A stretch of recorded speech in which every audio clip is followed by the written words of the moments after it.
الرحمن الرحیم۔ دیکھو بھائی، شب جمعہ ہے، ہر جمعرات کو یاد دلایا جاتا ہے کہ اپنی ذمہ داری سمجھ کر فکر کر کے سورہ کہف کی تلاوت کر لے۔ فتنوں کا زمانہ ہے، روزانہ نئے نئے فتنے اٹھ رہے، خبریں آ رہی ہے، بیماریاں بھی قسم قسم کی ہے، ہمارے ساتھ کیا سلوک ہو رہا ہے ہمیں کچھ پتہ نہیں ہے۔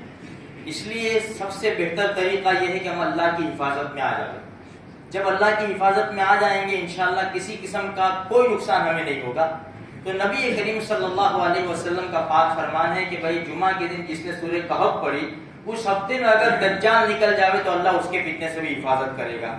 دنیا میں سب سے بڑا فتنہ دجال کا فتنہ ہے۔ اپنی ذمہ داری سمجھے میرے بھائیوں اور اس کی پوری کوشش کرے سورہ کہف پڑھنے کی۔ دوسرے نمبر کے اوپر ہے سورہ دخان۔ نبی کریم صلی اللہ علیہ وسلم کا پاک ارشاد ہے جس نے سورہ دخان پڑھی 25ویں پارے میں صرف 3 رکوع ہے، اللہ اس کے لیے جنت میں محل بنائے گا۔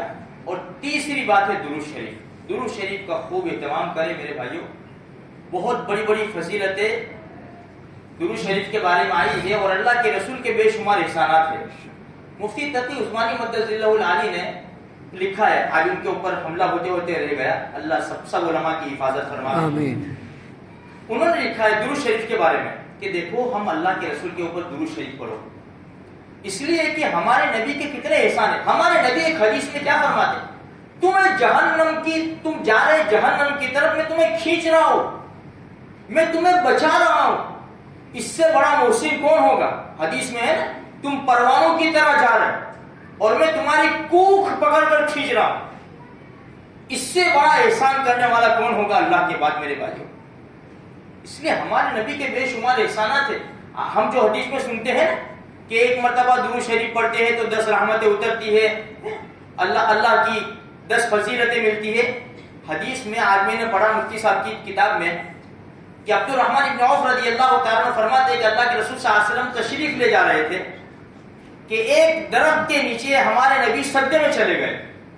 عبد الرحمن ابن عوف رضی اللہ تعالیٰ فرماتے کہ میں بیٹھا رہا، اتنا لمبا سجدہ کیا، اتنا لمبا کہ میں تھک گیا، میں کیا کروں، چلا جاؤں؟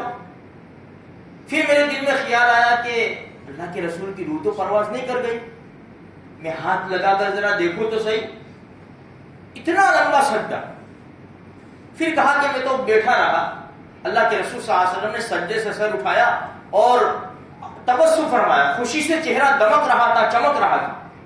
میں نے کہا، عبد الرحمن ابن عوف رضی اللہ تعالیٰ عنہ فرماتے ہیں کہ میں نے اللہ کے رسول سے کہا کہ اللہ کے رسول صلی اللہ علیہ وسلم آج نئی چیز دیکھی میں نے کہ آپ سجدے میں چلے گئے، اچانک اتنا لمبا سجدہ کیا آپ نے اور سجدے سے سر اٹھایا تو بڑی خوشی آپ کے چہرے کے اوپر نظر آ رہی تھی۔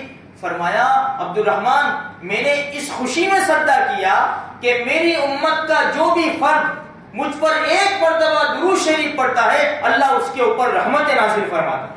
اب اللہ کی رحمت کتنی بڑی ہوگی کہ اس کے شکرانے میں ہمارے نبی نے سجدہ کیا۔ کس کے لیے کیا؟ نعمتیں تو ہمارے اوپر نشاور ہو رہی ہے اور شکر کا سجدہ کون کر رہے؟ ہمارے نبی کر رہے۔ کتنے بڑے محسن ہیں میرے بھائیو ہمارے نبی۔ ہمارے نبی نے ہمیں ہر موڑ کے اوپر یاد رکھا۔ ارے آخری وقت میں بھی یہ امت کو یاد رکھا، آخری وقت میں بھی جب دنیا سے جا رہے تھے اپنی اولاد کا تو تذکرہ بھی نہیں، امت کا تذکرہ کیا آخری وقت میں بھی۔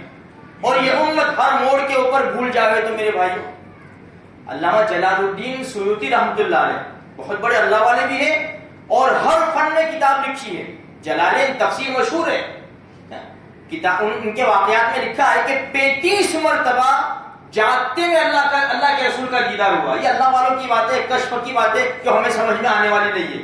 کسی نے پوچھا کہ حضرت یہ 35 مرتبہ اللہ کے رسول کا دیدار ہوا تو یہ کون سا ایسا عمل ہے؟ کہا کہ میرے بھائی میں درود شریف بہت پڑھتا ہوں، مجھے اللہ کے رسول کے اوپر درود شریف پڑھنے میں چلتے پھرتے اٹھتے بیٹھتے کام کاج کرتے ہوئے میں ہمیشہ درود شریف پڑھتا رہتا ہوں، میں اس کی وجہ سے اللہ پاک نے مجھے یہ دولت دی۔ میرے بھائیوں بہت بڑی فضیلت ہے۔ اللہ کے رسول خود فرماتے ہیں صلی اللہ علیہ وسلم جمعہ کے دن مجھ پر کثرت سے درود شریف پڑھو۔ تب جمعہ لگ گیا، جمعرات کی مغرب سے لے کر جمعہ کی مغرب تک جمعہ ہوتا ہے میرے بھائیوں۔ ہم چلتے پھرتے اٹھتے بیٹھتے کام کاج کرتے ہوئے اپنے گھروں میں بھی بتاوے، اپنے بچوں کو بھی بتاوے کہ بیٹا درود شریف خوب پڑھو، انشاءاللہ اس کا بہت بڑا فائدہ ہوگا، دنیا میں بھی فائدہ ہوگا، آخرت میں بھی فائدہ ہوگا، اور ہمارے نبی کا پڑوس مل جائے گا انشاءاللہ۔ اس سے بڑی کیا چیز ہے میرے بھائیوں؟ اللہ مجھے آپ کو سارے مسلمانوں کو توفیق نصیب فرمائے۔